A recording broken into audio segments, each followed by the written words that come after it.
छान आहे यार. अरे बापाने वैताग दिला सकाळी सकाळी उठून ते कळत घासायला लावलाय. अरे गुढीपाडवा नाही का?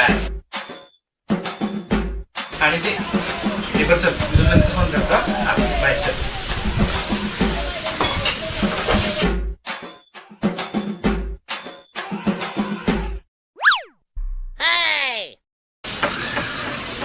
बाळा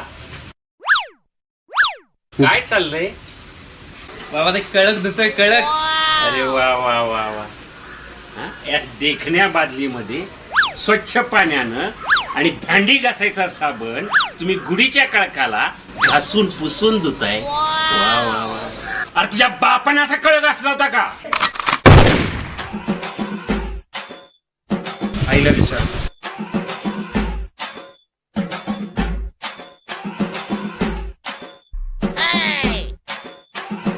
बाळा आज कुठे काही कुस्ती स्पर्धेचं आयोजन आहे काय? नाही बाबा, आज तर गुढीपाडवा आहे ना. गुढीपाडवा आहे ना? मग तुझ्या